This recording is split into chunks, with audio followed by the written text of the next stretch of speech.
ይሄ ባለበት ሁኔታ ግን ግለሰቦች ተነስተው መንግስትን ስም የቪዲዮ ስናፕቻት ለምትጠቀሙ ሰዎች ነው። ስናፕቻት ካምፓኒው እንግዲህ ማስጠንቀቂያ ወጥቷል። የአሰራር ለውጥ ላደርግ ነው ብሏል። ስለዚህ ነገር ከዛሬ ጀምሮ ልክ ለትናንሽ መኪና ከኢቪ ካር ኤሌክትሪክ ካር ውጪ ማስገባት ታግዶ እንደቆየው ከዛሬ ጀምሮ ነዳጅ የሚጠቀሙ ማንኛውም ትራክ ወደ ኢትዮጵያ ማስገባት የተከለከለ ነው።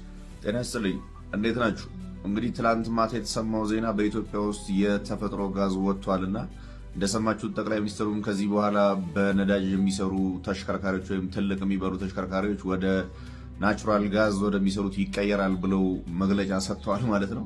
እንግዲህ ምናልባት ከዚህ በኋላ በኔ እይታ እነዚህ እንኳን የመንደር ጎረምሳ ማንም ዝም አትበሉ። ዝም ባላችሁ ቁጥር ትቀጠቀጣላችሁ። ለመቅበር ከሙያው ጓደኞቿ ጋር እንድታርፍ ተብሎ ከተጠየቀ ማለት ነው። ምንድነው እየተሰራ ያለው?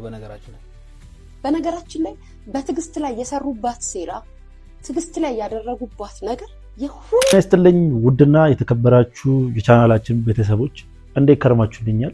እኔ ያለው ክብሩ ይስፋ። ዛሬም እንደተለመደው ሶሻል ሚዲያ ላይ መነጋገሪያና አዳዲስ የሆኑ ቪዲዮዎችን ወደ እናንተ ይዤላችሁ መጥቻለሁ። እንደተለመደው እነሱን አብረን እያየን ሐሳብ አስተያየታችንን እንሰጣለን። በዛሬ ቪዲዮ ከምንመለከታቸው ነገሮች ውስጥ አንዱ መንሱር ጀማል ለፍቅር ሲዝም ያስተላለፈው ከባድ መልእክት አለ። ምንድነው የሚለውን አብረን የምንከታተል ይሆናል። ከዛ በመቀጠል ደግሞ ሊያሾ ስለ ቲጂ አገልግል የተናገረችው ነገር አለ። ስለሱም አንዳንድ የምንመለከታቸው ቪዲዮዎች አሉ እና ሌላም ማዝናኝና አስተማሪ የሆኑ ቪዲዮዎች ስላሉ ከእናንተ የሚጠበቀው እስከዚህ ቪዲዮ መጨረሻ አብራችሁ መቆየት ብቻ ነው። እንዲሁም ለዚህ ቻናል አዲስ የሆናችሁ ይሄንን ቻናል ሰብስክራይብ ማድረግ እንዳይረሳ። እናም ይሄንን ቪዲዮ ላይክ ማድረግ እንዳይረሳ። አንድ ጊዜ ላይክ አድርገነው ወደ ዛሬ ቪዲዮቻችን እንሂድ። የቪዲዮ ስናፕቻት ለምትጠቀሙ ሰዎች ነው። ስናፕቻት ካምፓኒው እንግዲህ ማስጠንቀቂያ ወጥቷል። የአሰራር ለውጥ ላደርግ ነው ብሏል። ስለዚህ ነገር ልንገራችሁ፣ ፎሎና ላይክ እያደረጋችሁ በዓለማችን ዘንድ እጅግ በጣም ታዋቂ የሆነው የስናፕቻት ካምፓኒ እንደተናገረው ከሆነ ከ2016 ጀምሮ እናንተን ሳገለግላችሁ ቆይቻለሁ፣ ነገር ግን አሁን አልቻልኩም። ስናፕቻት ተጠቃሚዎች የሚያስቀምጡት ሚሞሪ ወይም ስቶር የሚያደርጉት ቪዲዮና ፎቶ እጅግ በጣም እየበዛብኝ ነው። በመጪው ወራትም እንግዲህ ወደ ክፍያ ልገባ ነው። ስቶር ለሚያደርጉ ሰዎች ማለትም ከ5 ጂቢ በላይ ስቶሬጅ ላላቸውና ፎቶና ቪዲዮ ስቶር አድርገው ላስቀመጡ ሰዎች እንግዲህ ክፍያ ጀምራለሁ። ይህም ክፍያ እንግዲህ ከ100 ጂቢ ይጀምራል። የ100 ጂቢ ዋጋ በወር 2 የአሜሪካን ዶላር ወይም 300 ብር። በተጨማሪም ሁለተኛው ኦፕሽን 250 ጂቢ ሲሆን ይህም የሚያስከፍለው በወር የአሜሪካን $4 ሲሆን ይህም በእኛ ማለት እንግዲህ በወር 600 ብር ማለት ነው። እናም ስናፕቻት ተጠቅማችሁ እንግዲህ የምታስቀምጡት ቪዲዮና ፎቶ ከ5 ጂቢ በላይ ከሆነ እንግዲህ ክፍያ እንደሚጀምር ተናግሯል። በሚመጡት 12 ወራትም እንግዲህ ቪዲዮቻችሁን ዳውንሎድ ካላረጋችሁና ካላስቀመጣችሁ ወይም የክፍያ ሲስተም ውስጥ ካልገባችሁ እነዚህ ፋይሎች ዲሌት እንደሚሆኑ ተናግሯል። ካምፓኒውም ኦፊሻል በሆነው ድረገጹ እንደተናገረው ከሆነ ለዚህም ምክንያቱ እንግዲህ ስቶሬጁ እጅግ በጣም እየበዛ ስለመጣ ነው። ስናፕቻት ከተጀመረበት ከ2016 ጀምሮ ወደ 1 ትሪሊዮን የሚጠጉ ሚሞሪዎች ስቶር ሆነዋል። ማለትም በጂቢ አይደለም የተናገረ ያለው። እናም እነዚህን ስቶር ማድረግባቸው ቦታዎች በጣም ኤክስፔንሲቭ ናቸው እና እነዚህን ክፍያዎች አልቻልኩም። ስለዚህ ወደ ክፍያ ሲስተም ልገባ ነው። ይህንን ነገር እወቁልኝ ብሎ ተናግሯል። ፋይላችሁን እንዳታጡ፣ ፋይላችሁን ዳውንሎድ ማድረግ ትችላላችሁ። ማለትም ከ5 ጂቢ በላይ የሆናችሁ ሰዎች ፋይላችሁን ከድሮ ጀምራችሁ ወደፊት እየመጣችሁ እንግዲህ ዳውንሎድ አድርጉ። ምክንያቱም ዳውንሎድ ጊዜው እጅግ በጣም ብዙ ጊዜ የሚወስድ ነው። ያለበለዚያ ዳውንሎድ ማድረግ የማትችሉ ከሆነ እንግዲህ ፋይላችሁ ከ5 ጂቢ በላይ ባለ 100 ጂቢ እና ባለ 250 ጂቢ መግዛት ትችላላችሁ። በየወሩ እንግዲህ ከ300 ብር እስከ 600 ብር ትከፍላላችሁ ማለት ነው። ለብዙ ሰዎችም እንደዚህ አይነት ሜሴጅ እየደረሳቸው ነው። አፕግሬድ አድርጉ እየተባለ ይገኛል። እናንተም ይሄ ሜሴጅ ከደረሳችሁ ፋይላችሁ እጅግ በጣም ብዙ ነው ማለት ነው። ዳውንሎድ ማድረግ ጀምሩ። ብሩክ ነኝ። ይሄንን እንግዲህ ስናፕቻት ለሚጠቀሙ ሰዎች በሙሉ ሼር አድርጉላቸው። በስናፕቻት ላይ ያስቀመጡት ፋይል ከማጣታቸው በፊት ዳውንሎድ ማድረግ እንዲጀምሩ ማለት ነው። መልካም ቀን ይሁንላችሁ። ብሩክ ነኝ። አዲስ ነገር ካለ መለስ ይሆናል። እንደዚህ አፕሊኬሽኖች በጣም ክፍያ እየጠየቁ ይገኛሉ። በእንደዚህ አይነት መልኩ ማለት ነው። ያው እኛ ከአፕሊኬሽኑ ጥቅም እናገኛለን፣ እነሱ ደግሞ ከኛም ጥቅም ማግኘት አለባቸውና የሚጠቀሙት ደግሞ ያው በወር እንደዚህ አይነት ክፍያዎችን በማስከፈል እና እንደዚህ አይነት አፕሊኬሽኑ የሚጠቀሙ ሰዎች ያው ከወዲሁ ጥንቃቄ እንድታደርጉበት ነው። ከዛሬ ጀምሮ ልክ ለትናንሽ መኪና ከኢቪ ካር ኤሌክትሪክ ካር ውጪ ማስገባት ታግዶ እንደቆየው ከዛሬ ጀምሮ ነዳጅ የሚጠቀሙ ማንኛውም ትራክ ወደ ኢትዮጵያ ማስገባት የተከለከለ ነው። ጤና ይስጥልኝ፣ እንዴት ናችሁ? እንግዲህ ትላንት ማታ የተሰማው ዜና በኢትዮጵያ ውስጥ የተፈጥሮ ጋዝ ወጥቷልና እንደሰማችሁት ጠቅላይ ሚኒስትሩም ከዚህ በኋላ በነዳጅ የሚሰሩ ተሽከርካሪዎች ወይም ትልቅ የሚበሩ ተሽከርካሪዎች ወደ ናቹራል ጋዝ ወደሚሰሩት ይቀየራል ብለው መግለጫ ሰጥተዋል ማለት ነው። እንግዲህ ምናልባት ከዚህ በኋላ በኔ እይታ እነዚህ የምትመለከቷቸው ሱዙኪ ዲዛይር እና ስዊፍቶች በጣም በብዛትና በስፋት ወደ ኢትዮጵያ ሊመጡ እንደሚችሉ ገምታለሁ። ይህን ነገር ዲቴይል ከማንሳቴ በፊት ግን አንዳንድ ነገሮችን ልበላችሁ። በተለይ ሰሞኑን አሁን የነዳጅ ተሽከርካሪዎች ወደ ኤሌክትሪክ እንዲቀይሩ ይደረጋል፣ ፖሊሲ እየተዘጋጀላቸው ነው ወይም ደግሞ መመሪያ እየተዘጋጀ ምናምን የሚል ዜናም ተሰምቶ ነበር፣ ሰምታችሁ ከሆነና በዚህ ዙሪያ ብዙ ሰዎች ጠይቃችሁኛል። ኢትዮጵያ ውስጥ ያለው አሁን ተጨባጭና ነባራዊ ሁኔታ ምናልባት የመንግስት ፖሊሲ አንዳንድ ሰዎች እንደ ሃይማኖታዊ ነገር ቀጥታ የማይቀየር የሚመስላችሁ ሰዎች ካላችሁ በጣም ተሳስታችኋል። ዞር መለስ ብላችሁ ማሰብ ይጠበቅባችኋል ማለት ነው። ምናልባት በሃይማኖት ፕሪንሲፕል የሆነ ነገር ይሄ ይቻላል ወይም አይቻል የሚባል ነገር ሲቀመጥ ለእድሜ ልክ የሚቀመጥ ነው። በሀገር ፖሊሲ ላይ ግን ፖሊሲው እንደየአስፈላጊነቱ እንደየጊዜው እንደ ሀገሪቱ ሪሶርስ የሚቀያየር ነውና ምናልባት ከዚህ በኋላ የነዳጅ ተሽከርካሪዎች በፍጹም አይገቡም ብላችሁ ላሰባችሁ ሰዎችም ይሄ የነዳጅ ማጣሪያ ሲመረቅ ሌላ ነዳጅን የሚያጣራ ትክክለኛው ነዳጅ የሚያጣራ መሰረተ ድንጋይ ተጥሏልና በቅርቡ እሱም ይመጣል የሚል ዜና ተሰምቷልና በነዳጅ የሚሰሩ ተሽከርካሪዎች አሁን ላይ ነዳጅ ስለሌለን ቀጥታ የውጭ ምንዛሪ አውጥተን ኢምፖርት ስለምናደርግ በሱ ምክንያት ባን ተደረገ ወይ በሱ ምክንያት መንግስት ከለከለ እንጂ የዛሬ 2 እና 3 ዓመት ይሄንም ነዳጅ ስናወጣው ልክ ለሲኤንጂ መኪናዎች አሁን እንደተፈቀደው ኔክስትም ይፈቀዳል የሚል እምነት ይኖረኛል ማለት ነው። ምናልባት አንዳንድ ሰዎችም አመለካከታችሁ አሁን ያለው መንግስት የሚሰራው ስራ በሙሉ ኢትዮጵያ ህዝቦቹን ሊጎዳ የሚችል ወይም የኢትዮጵያ ዜጎችን የሚያስቀይም ነው ብላችሁ የምታምኑ ሰዎች አላችሁ። እኔ በግል አመለካከቴ መንግስትና መንግስት አካባቢ በፖሊሲ ጉዳይ ሲወጡ ወይም ደግሞ ፖሊሲዎች ሲተገበሩ 2 ክፍተቶች አሉ እንደ ሀገር ጉዳት ሊያስከትሉ የሚችሉ። የመጀመሪያው ክፍተት መንግስት በጣም ሀገሪቱን እንድታደግ ካለው ፍላጎት የተነሳ ነገሮች በጣም ሰፊና ረጅም ጥናት ሳይደረግባቸው የሚወሰኑ ውሳኔዎች አሉ። ይሄን አልፎ አልፎ እናንተ የምታዩት ህግ ከወጣ በኋላ ተሽሯል ወይም ተሻሽሏል ተብሎ የሚከለስበት አግባብ ስላለ ነው ማለት ነው።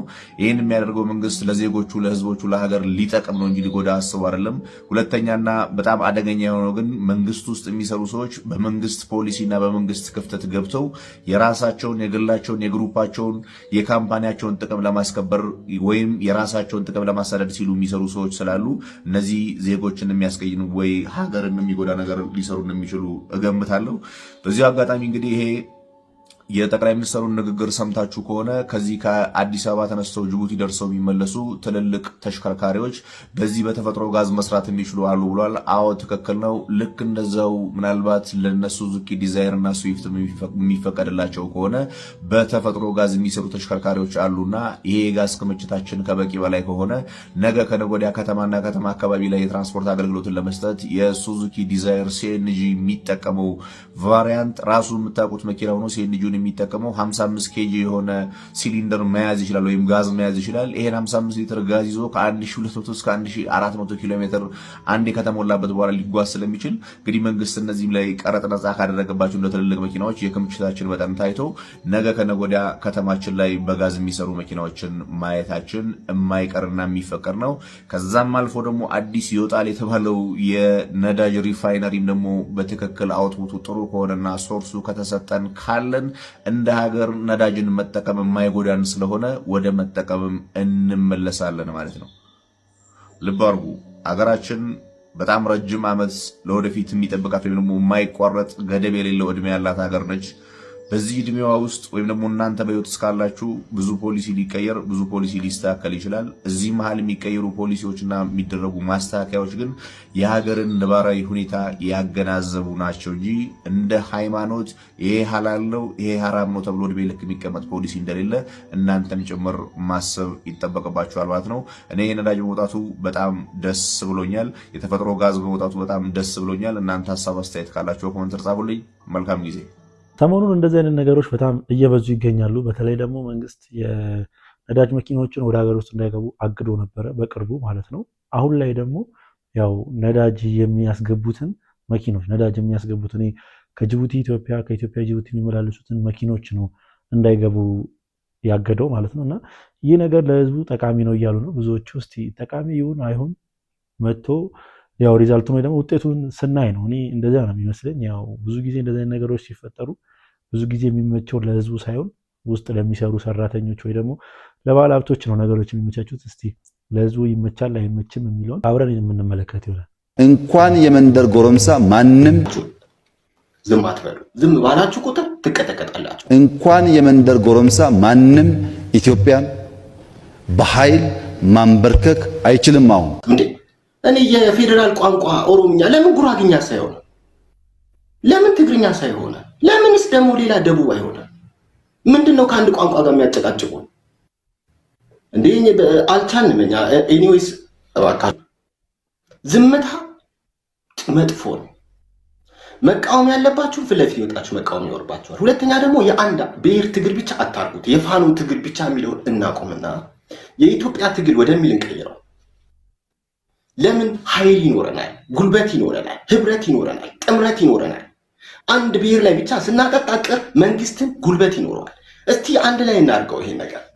አንድ የሆነ ህብረት እንፍጠር፣ አንድ ስያሜ እናምጣና እንታገል። ግዴላችሁ በአጭር ጊዜ ውስጥ ሹት እናደርገዋለን። በጣም ቀላል ነው የሚሆነው፣ ምክንያቱም ኢትዮጵያዊ አስተሳሰብ ይኖራል። አሁን መንግስት የሰራው ኢትዮጵያ ብሎ አንድ ብሔር ላይ ያነጣጠረ ኦሮማዊ አስተሳሰብ ነው። እኛ በኢትዮጵያዊ ትግል ከታገል በጣም ቀላል ነው፣ ድራሹን ነው የምናጠፈው። ምክንያቱም ስህተቱን ሁላችንም እያየን ስለሆነ ሁሉም ብሔሮች ስህተቱን እያዩ ነው ያሉት። እያንዳንዱ ቦታ ስንሄድ የአንድ ብሔር የበላይነት እያየ ነው ያለው። ስለዚህ ቀላል ነው የሚሆነው። ስለዚህ እኔ የማምነው በሙሉ ኢትዮጵያዊነት ትግል እንታገል ነው። ታብታብ እያደረጋችሁ ቤቱን እያገዛችሁ ኮፒ ሊንክ እያደረጋችሁ ፍቅር ሲዝም ሰሞኑን እንደዚህ ላይቭ ላይ ተሰምቷል። እንደዚህ ሲል ማለት ነው ያው በምን አይነት ነገር እንደተማረረ ባላቅም ግን በቋንቋ ኬዝ ነው እንደዚህ እየተንገላታው ያለሁት በማለት ቅሬታውን እያቀረበ ነበር እና ብዙዎች እየተቀባበሉት ነበር። ይህን ቪዲዮ ካስታወሳችሁ ከዚህ ቀደም በነበረው ቪዲዮ ላይም አስገብቼው ነበረ ይህንን ፓርት ማለት ነው። እና ይህ ነገር አሁን መንሱር ጀማልን አበሳጭቶታል። መንሱር ጀማል እስቲ ለዚህ አንዳንድ መልሶችን ሰጥቶታል። እስቲ ምንድነው ያለውን የሚለውን አብረን እንመልከት። ይሄ ባለበት ሁኔታ ግን ግለሰቦች ተነስተው መንግስትን ስም እየጠሩ አሁን አንዱ የሆነ ነገር ቢያደርግስ ወንድሜ ምን ሊሆን ነው ንገረኝ። ኦኬ ሰውየው ይያዛል፣ ከዛ በቃ ወይ ይፈረድበታል። የሆነ ነገር ያደረገ ሰው ኢትዮጵያ ውስጥ እየኖርን የምንወዳቸውን የምናከብራቸውን መንግስቶቻችንን መንካት አይቻልም። ይሄ ምንም ጥያቄ የለው። በፈለግከው መንገድ ውሰደው። በጣም ደረቴን ነፍቼ መናገር የምችለው ነገር ነው። መሳደብ አይቻልም፣ ማንቋሸሽ አይቻልም።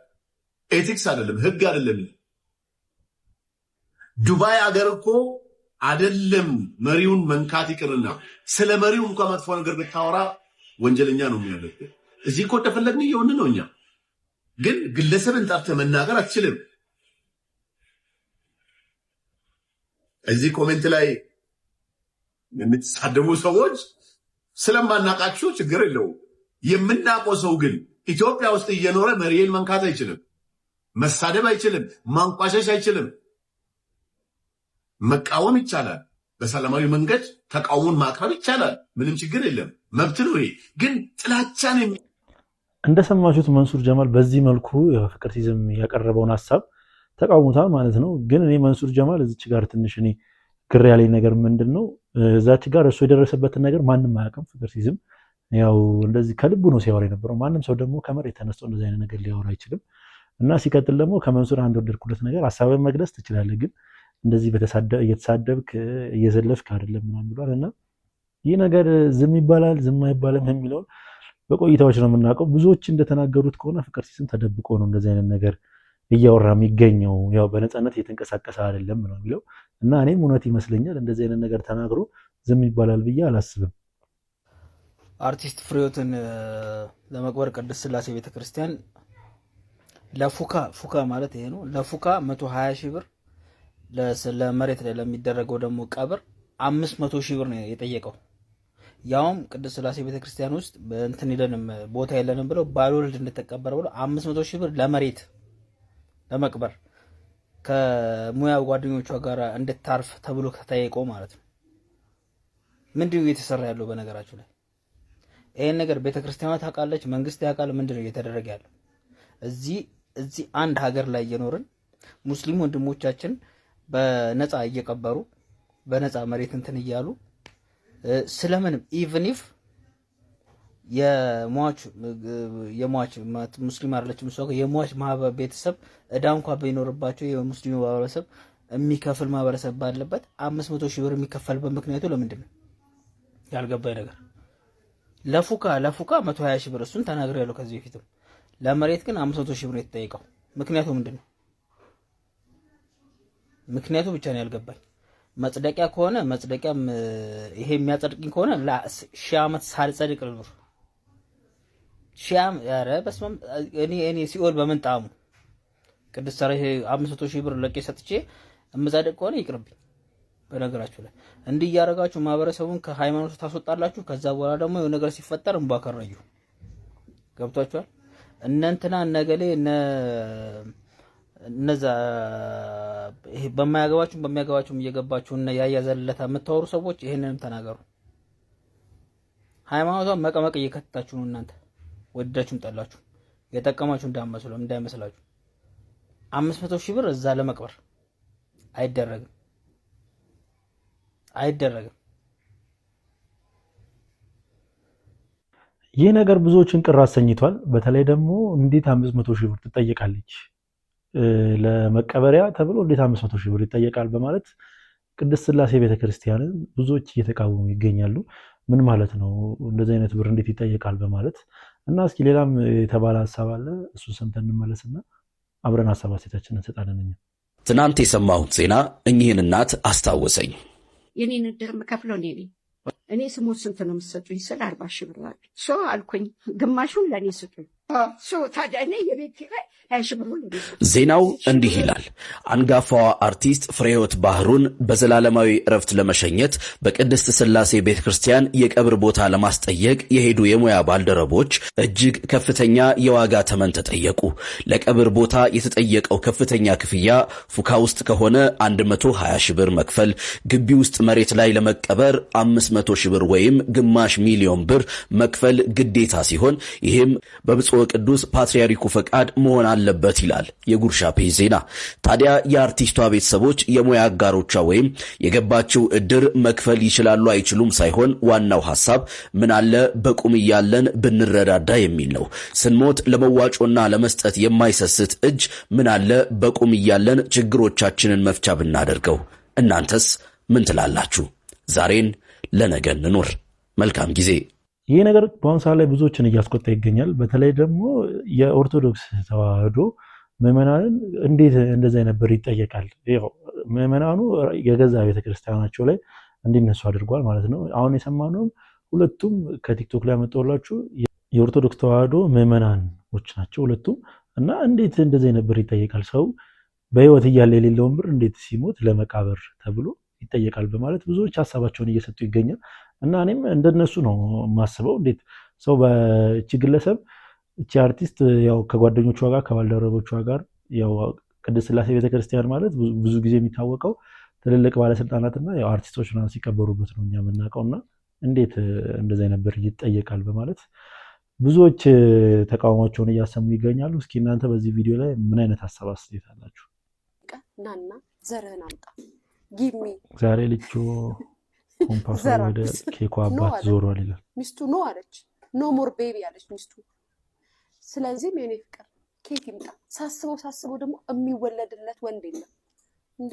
ዘር መቀለጃ ነው እንዴ? ከሆነ ከአንድ አባቱ ነው አንድ አይነቱ ነው ያድጋሉ እንጂ ሌላውም ከመጣ ጥሩ ካልሆነ ዝም ብሎ ታያለሽ ነው አይሆንም። የኔ ፍቅር ልጅ እንዲደገምላቸው የሚሆኑ ወንዶች የሉም በአሁኑ ጊዜ። እኔ አላቅም እንግዲህ ስላልፈለኩም ሊሆን ይችላል።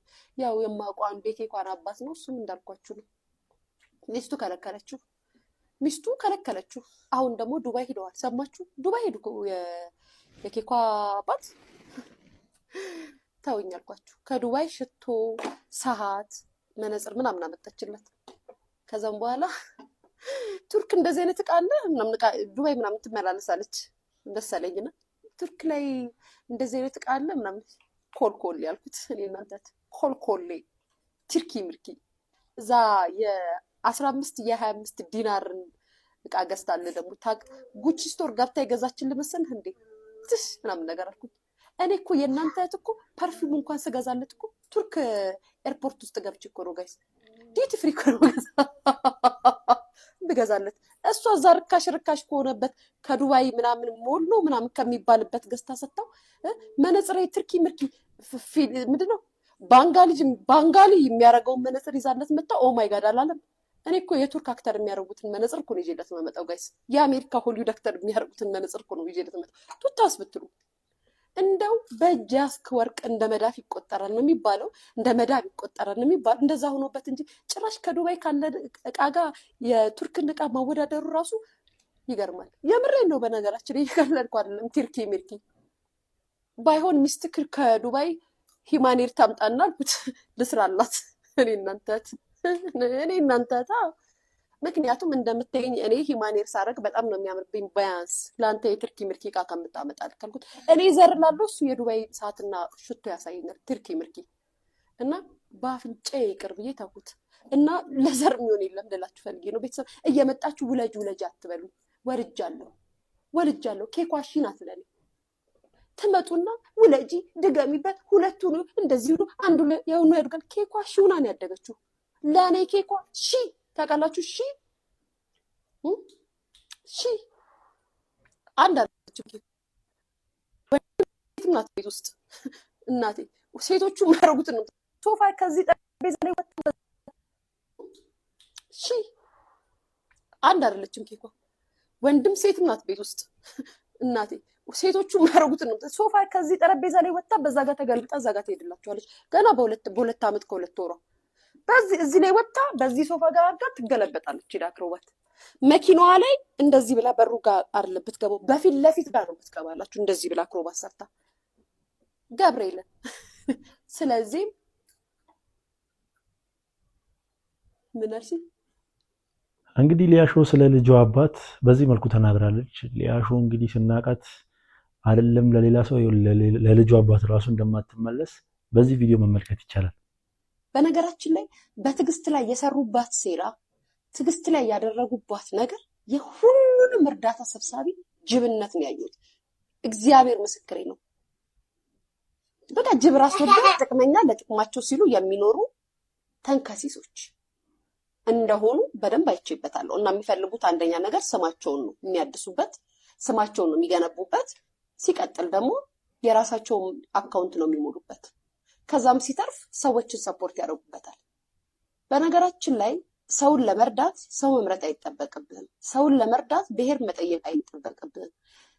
በሌላው ደግሞ የምትረዱት እናንተ ራሳችሁ ወደ ሚዲያ መታችሁ ለሚዲያ ላሉ ሰዎች ብር ስትሰጡ እርዳታውን ፈልጋችሁ እንዳልሆነ 100% መናገር እችላለሁ። ስማችሁ እንዲወጣና ስማችሁ እንዲገን እንድትባሉ እናመሰግናለን እንድትባሉ ስለምትፈልጉ ነው እንጂ የጽድቅን ስራ መስራት ፈልጋችኋል።